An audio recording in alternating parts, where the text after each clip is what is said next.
ঘন সবুজ অরণ্যে ঘেরা ছোট্ট একটা গ্রাম দেবকুঞ্জপুর। গ্রামের মাঝখানেই রয়েছে প্রায় 100 বছরের পুরনো শ্রী জগন্নাথ মন্দির। বহু বছর ধরে এই মন্দিরে প্রতি রথযাত্রায় নতুন কাঠের জগন্নাথ মূর্তি তৈরি করে পূজা করা হয়। আর সবচেয়ে আশ্চর্যের বিষয় হল, সেই মূর্তি তৈরির কাঠ কখনো মানুষ সংগ্রহ করে না। রথযাত্রার কয়েকদিন আগে গ্রামের পাশের দেবধারা নদীতে অলৌকিকভাবে ভেসে আসে একটি বিশাল কাঠের গুঁড়ি। সেই কাঠ দিয়েই তৈরি হয় নতুন জগন্নাথ মূর্তি। গ্রামের সবাই বিশ্বাস করে এটা কোনো সাধারণ ঘটনা নয়, এটাই শ্রী জগন্নাথ দেবের আশীর্বাদ। আর এই অলৌকিক ঘটনাই 100 বছরের পুরনো এই মন্দিরের সবচেয়ে বড় মাহাত্ম্য। প্রতিদিনের মতো সেদিনও মন্দিরে নিত্য পূজা চলছে। ঠাকুরমশাই ভক্তি ভরে শ্রী জগন্নাথ দেবের আরতি করছেন। ঘণ্টা, শঙ্খ আর মন্ত্রোচ্চারণ পুরো মন্দির প্রাঙ্গণ মুখরিত। প্রতি বছরের মতন এবারও স্নানযাত্রা ও রথযাত্রা নির্বিঘ্নে সম্পন্ন হোক, মনে মনে এই প্রার্থনাই করছেন জমিদার মশাই। পূজা শেষ হতেই তিনি জগন্নাথ দেবকে প্রণাম করে আশীর্বাদ প্রার্থনা করলেন। শোনো সবাই, জগন্নাথ দেবের স্নান যাত্রা আর মাত্র 1.5 মাস বাকি। আজ থেকেই তোমরা দেবধারা নদীর দিকে কড়া নজর রাখবে। প্রভুর আশীর্বাদী কাঠ ভেসে এলেই এক মুহূর্ত দেরি না করে মন্দিরে নিয়ে আসবে।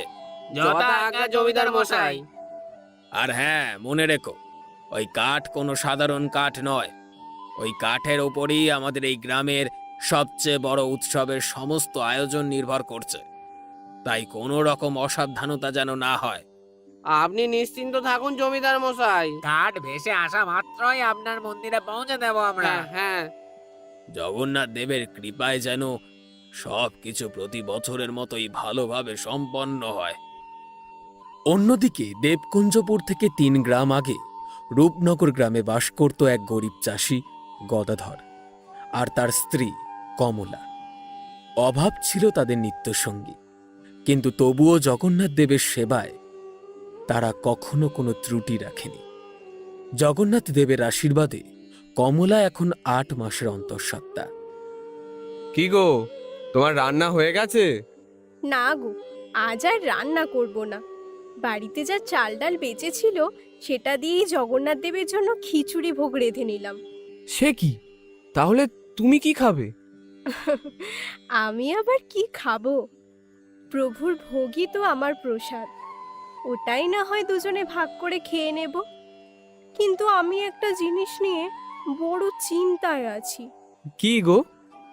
আজ না হয় যা চাল ডাল ছিল তা দিয়ে প্রভুর ভোগ হয়ে গেল, কিন্তু কাল কি হবে?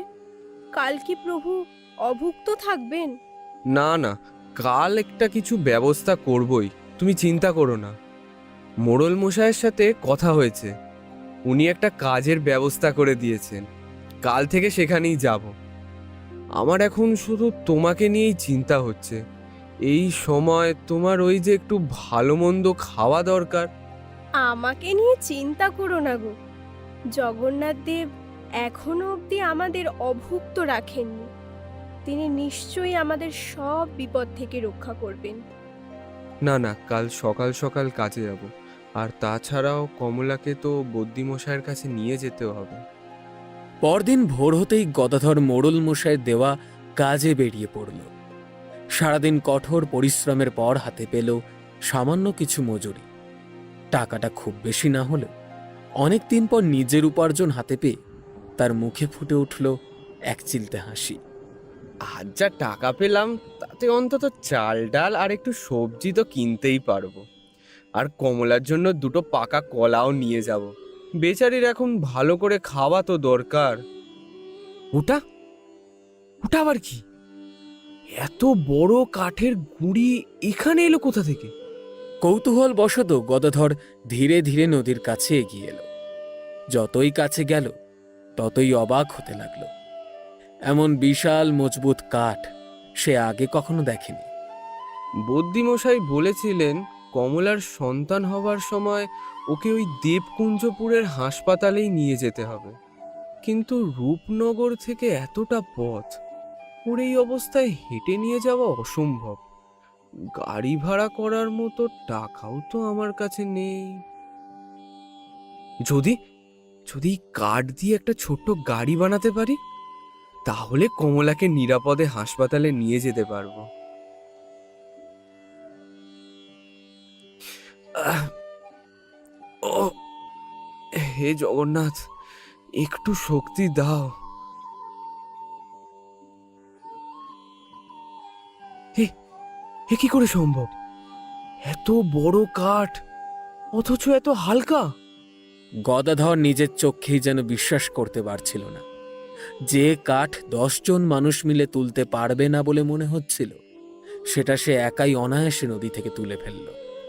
প্রভু, এ নিশ্চয়ই তোমারই লীলা। তুমি নিজেই আমার অসহায়তার কথাটা শুনেছ। এই কাঠ দিয়েই আমি কমলার জন্য গাড়ি বানাবো। তোমার তোমার আশীর্বাদ থাকলেই সবই সম্ভব।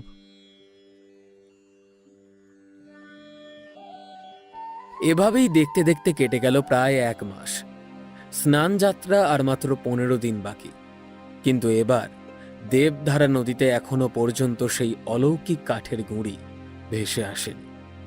এমন ঘটনা গত 100 বছরে আগে কখনো ঘটেনি। ধীরে ধীরে দেবকুঞ্জপুর জুড়ে এই কথা ছড়িয়ে পড়ল। তার সাথে সাথে গোটা গ্রামে তৈরি হলো এক চাপা উদ্বেগ আর অজানা ভয়। জমিদার মশাই, আমরা দিন রাত নদীর ওপর নজর রেখেছি, কিন্তু এখন পর্যন্ত একটা কাঠের গুঁড়িও ভেসে আসেনি। হ্যাঁ জমিদার মশাই, এমন ঘটনা তো আগে কখনো ঘটেনি। আজ পর্যন্ত জগন্নাথ দেব কখনো তাঁর ভক্তদের নিরাশ করেননি। ওনার আশীর্বাদে প্রতি বছরেই যে এই নদী সেই অলৌকিক কাঠের গুঁড়িকে বয়ে আনে, তাহলে এবছর এমন কেন হচ্ছে? হে নীলাচলের নাথ, নিজেদের অজান্তেই আমরা যদি কোনো অপরাধ করে থাকি বা আমাদের দ্বারা কোনো পাপ হয়ে থাকে, তবে আমাদের ক্ষমা করে দিন প্রভু। দয়া করে আমাদের এরূপ শাস্তি দেবেন না। প্রয়োজনে আমরা প্রায়শ্চিত্ত করতেও রাজি আছি। হে প্রভু, হে আমাদের প্রভু, কোনো ভুল হয়ে আমাদের থাকলে যদি ক্ষমা কোনো করে ভুল দিন। হয়ে থাকে আমাদের ক্ষমা দয়া করে করে- দিন প্রভু। দয়া করে আমাদের আমাদের উপর ভুল আপনার হয়ে এই গেছে কৃপা প্রভু। দৃষ্টি ফিরিয়ে নেবেন না। আমাদের ভুল হয়ে দয়া গেছে, করে- ক্ষমা করে দিন প্রভু। প্রভু, আমাদের ভুল হয়ে গেছে। কাঠ না এলে নতুন বিগ্রহ তৈরি হবে কিভাবে? স্নান যাত্রার আচারী বা সম্পন্ন হবে কি করে? এই মন্দিরের বিশেষত্বই এই যে নদী বয়ে আসা কাঠ দিয়েই জগন্নাথ দেবের মূর্তি তৈরি হবে। যদি এবার সেই কাঠ না আসে, তাহলে ধরে নিতে হবে প্রভু চান না যে এই দেবকুঞ্জপুরে ওনার পুজো হোক। সেক্ষেত্রে আমরা স্নানযাত্রা বা রথযাত্রা কোনোটাই পালন করতে পারবো না। তাহলে এবছর কি আমাদের গ্রামের রথযাত্রা হবে না? জগন্নাথ দেব কি তবে আমাদের ওপর রুষ্ট হয়েছেন? ওই দিন নদী থেকে কাঠের গুঁড়িটি নিয়ে আসার পর থেকে দিন রাত এক করে গদাধর সেই কাঠ কেটে একটি গাড়ি বানাতে শুরু করলো। সারাদিন কাজ করে বাড়ি ফিরে রাত জেগেও চলতে থাকলো তার পরিশ্রম। কারণ সে জানতো এই গাড়িই হয়তো একদিন তার স্ত্রী আর অনাগত সন্তানের প্রাণ বাঁচাবে। কি গো, তোমার কষ্ট হয় না? সারা দিন বাইরে খেটে এসে আবার রাত ভোর এই গাড়ি বানাচ্ছ। এবার নিজের শরীরটার দিকেও একটু দেখো। আমার কষ্টের কথা ভেবো না। এই গাড়িটা যদি ঠিক মতো বানাতে পারি না, তাহলে তোমাকে আর আমাদের সন্তানকে নিয়ে আমার কোনো ভয় থাকবে না। কিন্তু এত বড় কাঠটা একা এনে আবার একাই গাড়ি বানাচ্ছ, এসবের কি সত্যিই কোনো দরকার ছিল? হ্যাঁ, দরকার ছিল বলেই না এই গাড়িখানা বানাচ্ছি। বদ্যিমশাই বলেছিলেন সময় এলেই তোমাকে দেবকুঞ্জপুরের হাসপাতালে নিয়ে যেতে হবে। আর সেদিন যদি তোমাকে নিয়ে যাওয়ার কোনো উপায় না পাই না, তাহলে নিজেকে আমি কোনো দিনও ক্ষমা করতে পারবো না। জানো, আমার মনে হয় ওই দিন ওই নদীতে ওই কাঠটা পাওয়াটাও জগন্নাথ দেবেরই ইচ্ছা ছিল। আমিও তাই বিশ্বাস করি। না হলে এমন ভারী কাঠ আমি কখনোই একা তুলতে পারতাম না। আর কয়েকটা দিন পর আমাদের সন্তানও পৃথিবীতে আসবে। ভাবলেই কেমন যেন মনটা আনন্দে ভালো হয়ে যাচ্ছে। হ্যাঁ, তা তুমি ঠিকই বলেছ। কিন্তু আমার একটু চিন্তাও হচ্ছে। কিসের চিন্তা? আমি হাসপাতালে থাকাকালীন জগন্নাথ দেবের নিত্য সেবা কে করবে? সে নিয়ে তুমি চিন্তা করো না। আমি থাকতে জগন্নাথ দেবের সেবার কোনো ত্রুটি হবে না। হয়তো তোমার মতন গুছিয়ে করতে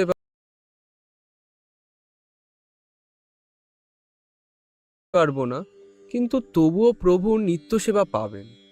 আমাদের সন্তান জন্মালেই ওকে প্রথমে জগন্নাথ দেবের চরণে নিয়ে যাব। শুনেছি ওই দেবকুঞ্জপুরেই নাকি 100 বছর পুরনো জাগ্রত জগন্নাথ মন্দির আছে।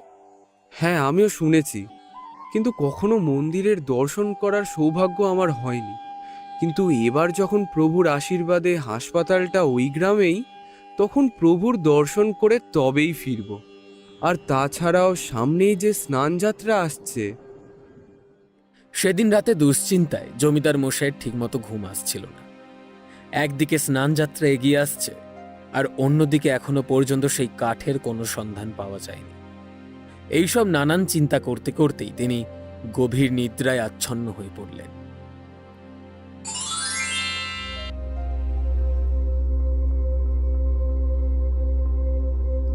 প্রভু, প্রভু, আপনি, আমি কি ঠিক দেখছি?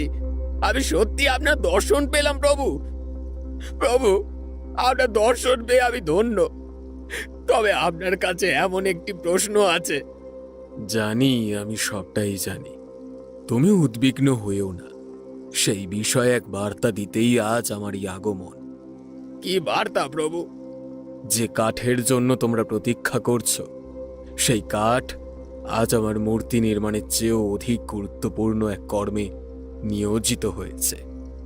তাই তা তোমাদের নিকট পৌঁছয়নি। আপনার মূর্তি তৈরির থেকেও বড় কোনো কাজ? হ্যাঁ বৎস, তবে চিন্তা করো না, সময় হলে সমস্ত রহস্য উদ্ঘাটিত হবে।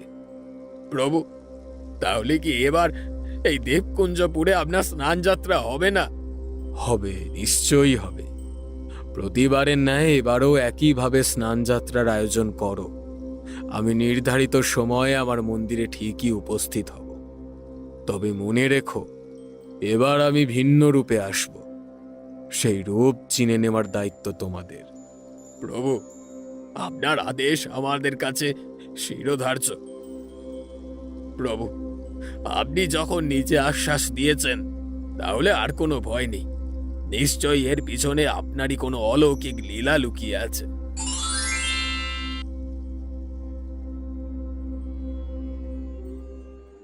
দেখতে দেখতে শ্রী জগন্নাথ দেবের পবিত্র স্নানযাত্রা দিন এসে গেল। কিন্তু ভোর থেকেই আকাশ ভেঙে নেমেছে মুষলধারে বৃষ্টি। মন্দিরের সমস্ত আয়োজন সম্পূর্ণ হলেও সেই অলৌকিক কাঠের কোনো সন্ধান এখনো মেলেনি। জমিদার মশাই স্বপ্নে প্রভুর দেওয়া আশ্বাস মনে রেখে সব ব্যবস্থা করলেও গ্রামের সবাই ধরেই নিয়েছে যে এবারে স্নানযাত্রা আর হবে না। জমিদার মশাই, সকাল গড়িয়ে দুপুর হতে যায়, কিন্তু এখনো পর্যন্ত যে কোনো সংবাদ পাওয়া গেল না। আমি জানি ঠাকুর মশাই, কিন্তু তবুও আমার বিশ্বাস প্রভু আমাকে নিরাশ করবেন না। তিনি নিজে আমাকে কথা দিয়েছেন, সময় হলে তিনি ঠিকই আসবেন। ওগো, আর পারছি না, খুব কষ্ট হচ্ছে, আর পারছি না। না না, আর এক মুহূর্ত দেরি করা যাবে না। এখনই কমলাকে নিয়ে হাসপাতালে রওনা দিতে হবে।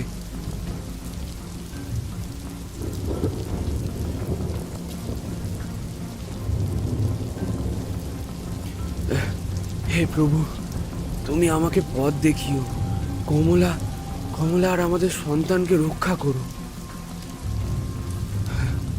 ভাগ্যিস সেদিন এই গাড়িটা বানিয়েছিলাম, নইলে এই দুর্যোগের মধ্যে কমলাকে হাসপাতালে নিয়ে যাওয়ার জন্য কোনো উপায় থাকতো না। সবই প্রভুর কৃপা। প্রবল ঝড় বৃষ্টি নিয়ে অনেকটা পথ পেরিয়ে অবশেষে দেবকুঞ্জপুর গ্রামের কাছাকাছি পৌঁছে গেল গদাধর। কিন্তু যতই হাসপাতাল কাছে আসতে লাগলো, ততই পথ যেন আরো কঠিন হয়ে উঠল। গদাধরের শরীরের সমস্ত শক্তিও যেন শেষ হয়ে আসছে। হাসপাতাল পর্যন্ত পৌঁছানো অবধি প্রভু এই গাড়িটাকে রক্ষা করো, কিন্তু তুমি রক্ষা করো। কমলা, ওই তো হাসপাতাল। আমরা প্রায় পৌঁছে গেছি। আর একটু সাহস রাখো, আর একটু। ও ভাই, কে তুমি? এই দুর্যোগের মধ্যে কোত্থেকে এলে গো? আমি সেই রূপনগর গ্রাম থেকে আসছি দাদা। আমার স্ত্রীর প্রসব বেদনা উঠেছে, অনেক কষ্টে ওকে এই হাসপাতালে নিয়ে এসেছি। এত দূর থেকে এই ঝড় বৃষ্টির মধ্যে?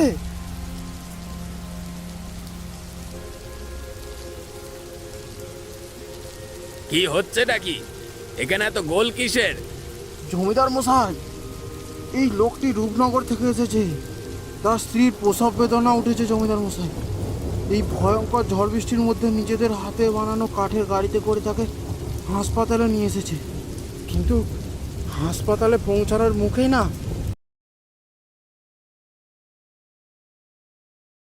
না গাড়ির চাকাটা খুলে গেল। চিন্তা করো না, তোমার স্ত্রীর কোনো ক্ষতি হবে না। তোমরা দাঁড়িয়ে আছো কেন? তাড়াতাড়ি ওনাকে হাসপাতালে নিয়ে যাও। যথা আজ্ঞা জমিদার মশাই।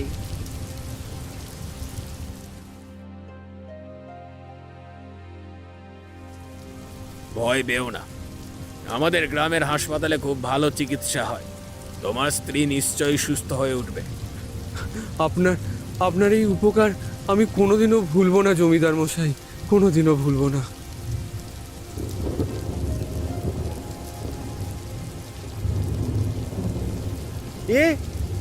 এ তো জয় জগন্নাথ, জয় জগন্নাথ, জয় জগন্নাথ। কি হয়েছে ঠাকুর মশাই? আপনি হঠাৎ এমন করছেন কেন? জমিদার মশাই, ভালো করে দেখুন, এই কাঠের চাকাটা ঠিক যেন শ্রী জগন্নাথ দেবের মুখমণ্ডলের মতো লাগছে। প্রভু, তাহলে আপনি আপনার কথা রাখলেন? এসব কি হচ্ছে? আমি যে কিছুই বুঝতে পারছি না। বেশ, শোনো তবে। প্রতি বছর জগন্নাথ দেবের স্নান যাত্রার আগে দেবকুঞ্জপুরের ওই দেবধারা নদীতে এক অলৌকিক কাঠের গুঁড়ি ভেসে আসে। সেই কাঠ দিয়েই আমরা প্রতি বছর জগন্নাথ দেবের নতুন বিগ্রহ তৈরি করি। কিন্তু এবছর সেই কাঠ আর আসেনি। আমরা সবাই ভেবেছিলাম প্রভু আমাদের উপর রুষ্ট হয়েছেন। কি বলছেন? তাহলে আমি নদী থেকে যে কাঠের গুঁড়িটা পেয়েছিলাম সেই কাঠটাই কি? মানে? আজ থেকে মাস দেড়েক আগে আমি দেবধারা নদী থেকে একটা কাঠের গুঁড়ি পেয়েছিলাম। সেই কাঠের গুঁড়ি দিয়েই আমি স্ত্রীকে এই গ্রামে আনার জন্য এই গাড়ি তৈরি করেছিলাম। তার মানে হ্যাঁ, এই কাঠটি মূর্তি বানানোর চেয়েও তোমার অধিক প্রয়োজন ছিল। তাই স্বয়ং জগন্নাথ দেব তোমার হাতে এই কাঠ তুলে দিয়েছেন। তার মানে প্রভু আমার অসহায়তার কথা মাথায় রেখে আমার স্ত্রী আর আমার সন্তানকে বাঁচানোর জন্য এই কাঠ পাঠিয়েছিলেন। সেই মুহূর্তেই সবাই বুঝতে পারল জগন্নাথ দেব প্রতিবারের মতো এবারেও স্নান যাত্রার দিন দেবকুঞ্জপুরে এসেছে। যে কাঠ দিয়ে প্রতি বছর তাঁর বিগ্রহ নির্মিত হতো, সেই কাঠ এবার ব্যবহৃত হয়েছে আরও মহৎ এক কাজে।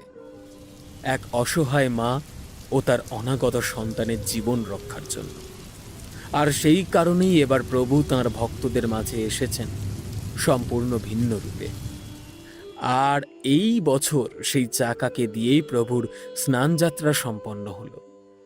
অন্যদিকে জগন্নাথ দেবের আশীর্বাদে কমলাও এক পুত্র সন্তানের মা হলো।